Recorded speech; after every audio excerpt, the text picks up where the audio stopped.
आप सभी का एक बार फिर से स्टडी 58 परिवार के अंदर स्वागत है। जिस वीडियो की श्रृंखला हम लेकर चल रहे थे उसके नेक्स्ट पार्ट की तरफ अब हम बढ़ेंगे और आज हम देखने वाले गोविंदराव या कह सकते हैं ज्योतिराव गोविंदराव फूले एवं सावित्रीबाई फूले के बारे में। ये दोनों ही दंपति हैं। इन दोनों ही दंपति के बारे में हम अध्ययन करेंगे। इससे पहले कि आपने पार्ट्स नहीं देखे तो वो प्लेलिस्ट के अंदर जा कर के देख लीजिए। तो पुणे महाराष्ट्र के अंदर एक जो सामाजिक और धार्मिक कह सकते हैं, विशेषकर ये सामाजिक और शिक्षा के क्षेत्र में एक महत्वपूर्ण आंदोलन चलाया गया था। और वो आंदोलन जिसे हम कह सकते हैं कि पिछड़ी जाति के नाम कह सकते हैं या दलितों के नाम कह सकते हैं। विशेषकर हम जैसे मानते हैं कि ज्योतिराव फुले वैसे दलित न होकर के भी इन्होंने पिछड़ी जाति से यह संबंधित है और इस कारण इन्हें बहुत सारी समस्याओं का सामना करना पड़ा। उन्हीं समस्याओं के ऊपर हम इसमें दृष्टि डालेंगे। तो नमस्कार, मैं हूं अशोक कुमार और आपका मेरे चैनल पर स्वागत है। वीडियो को लाइक करें और लाइक करने के साथ साथ मेरे चैनल को सब्सक्राइब जरूर करें। पुणे महाराष्ट्र के अंदर 11 अप्रैल 1827 में जन्मे ज्योतिराव गोविंदराव फूले महान समाज सुधारक थे। मुख्य रूप से ये क्या थे? समाज सुधारक, यानी समाज के अंदर जो फैली हुई बुराइयां थी या जो गलत चीज़ें थी या जो आडंबर थे उन्हें ये दूर करना चाहते थे और इसके लिए इन्होंने अपने जीवन भर प्रयत्न किया। इसके अलावा ये दार्शनिक थे और क्रांतिकारी कार्यकर्ता थे। तो इस क्षेत्र में इन्होंने बहुत ही अच्छा कार्य किया। क्रांतिकारी मतलब जो आमूलचूल बदलाव लाने वाले व्यक्ति थे। इसकी पत्नी सावित्रीबाई भी महान समाज सेविका थी, यानी हर समाज सुधार के कार्य में इसने अपने पति का बढ़ चढ़ करके सहयोग दिया था और इसे ही प्रथम शिक्षिका के रूप में जाना जाता है। ये कंपटीशन एग्जाम की दृष्टि से बहुत ही महत्वपूर्ण है कि प्रथम शिक्षिका के रूप में किससे जाना जाता है? इसे सावित्रीबाई फूले को ही। फूले दंपति ने विधवा महिलाओं, किसानों की स्थिति सुधारने और उनकी शिक्षा के लिए कार्य किए। इन्होंने विधवा महिलाओं की स्थिति सुधारने के लिए कार्य किए, उनकी शिक्षा से संबंधित कार्य किए, उनके रोजगार दिलाने से संबंधित कार्य किए। इसके अलावा इन्होंने किसानों की समस्या का समाधान करने और उनकी स्थिति को सुधारने का कार्य किया। इसके अलावा इन्होंने शिक्षा के क्षेत्र में विभिन्न स्कूलों की भी स्थापना की और अभी आपने देखा था कि ये प्रथम शिक्षिका भी थी, यानी प्रथम महिला शिक्षक कह सकते हैं। कौन थी? सावित्रीबाई फूले।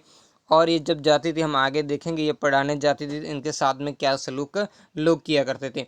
यानी इन्होंने सामाजिक अपमान और व्यक्तिगत अपमान को भी सहन करते हुए अपने अध्ययन को जारी रखा और लोगों को शिक्षा प्रदान करने का कार्य किया था। 1848 ईस्वी में एक स्कूल खोल दिया और इसके बाद 2 और स्कूल खोले गए। किन्होंने ज्योतिराव गोविंदराव फूले ने सत्यशोधक समाज की स्थापना की। अब बहुत ही महत्वपूर्ण है इसको, सत्यशोधक समाज। इसकी स्थापना कब की गई थी? इसकी स्थापना की गई थी 24 सितंबर 1873 ईस्वी को। 24 सितंबर 1873 ईस्वी को सत्यशोधक समाज की स्थापना की। इसके साथ में सार्वजनिक धर्म और गुलामगिरी नामक पुस्तक, ये बहुत ही महत्वपूर्ण पुस्तक है। एक पुस्तक का नाम है सार्वजनिक धर्म और दूसरी का है गुलामगिरी नामक पुस्तकें लिखी और जिसके अंतर्गत इन्होंने जो सामाजिक बुराइयां थी उनके बारे में इन्होंने लिखा है। फूले दंपति पिछड़ी माली जाति के होने के कारण समाज में उच्च वर्ग से उन्हें क्या करना पड़ा? विरोध का सामना करना पड़ा। कोई भी व्यक्ति तो हो, उन्हें क्या होता है? हमेशा विरोध का सामना तो करना ही पड़ता है। लेकिन जैसे राजा राममोहन राय आदि थे तो वो तो उच्च वर्ग से संबंधित थे, इस कारण उन्हें जो फूले के मुकाबले कम विरोध का सामना करना पड़ा। लेकिन ज्योतिबा फूले को पिछड़ी जाति होने के कारण वैसे ही पहले से ही अन्य व्यक्तियों के अंदर विरोध था, तो इसी सारी परेशानियों का उन्होंने सामना करते हुए भी अपने जो पथ से ये हिले नहीं, यानी उस अपने पद पर अडिग रहे थे। उच्च वर्ग ने उनके माता पिता पर दबाव डालने पर उन्हें घर से निकलवा दिया। यानी जब वो समाज सुधार के कार्य कर रहे थे तो ये कार्य जो उस समय का जो धार्मिक ठेकेदार वर्ग था और सामाजिक स्थिति में अपने को शासक वर्ग मानता था, या कह सकते हैं सारी जो सामाजिक व्यवस्था का जो कंट्रोलर वर्ग था, उस वर्ग ने उसके माता पिता पर दबाव डाला, यानी बाई फोर्स इन्हें घर से निकलवा दिया। ऐसे समय में उन्हें भाई उस्मान और उनकी बहन फातिमा शेख ने अपने यहाँ रखा। यानी ऐसे समय में इन्होंने क्या किया? इनका सहयोग किया और सहयोग करके जो अपने समाज सुधार के कार्य को इन्होंने जारी रखा।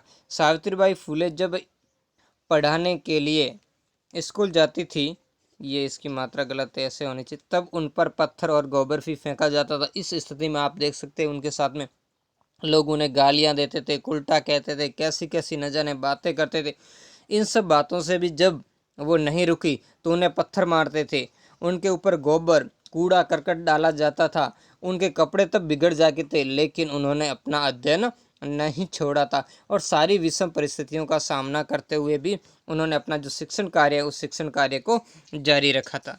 तो ऐसी स्थिति में आज हम जितने भी बड़े बड़े समाज सुधारकों के बारे में देखते हैं तो उसके मुकाबले इनका योगदान कई गुना आगे है, जिन्होंने इतना सामाजिक संघर्ष और अपमान सहन करते हुए भी अपना जो संघर्ष है उस संघर्ष को जारी रखा और समाज सुधार और शिक्षा के क्षेत्र में कार्य निरंतर ये करते रहे, लेकिन वह अपने लक्ष्य पर अडिग रही, यानी उससे हिली नहीं। फूले दंपति के सुधार और दलित उत्थान सेवा में फातिमा शेख और उनके भाई उस्मान शेख निरंतर साथ रहे और मुस्लिम महिलाओं की शिक्षा कार्य के रूप में कार्य किया। किसने किया? इस फातिमा शेख ने।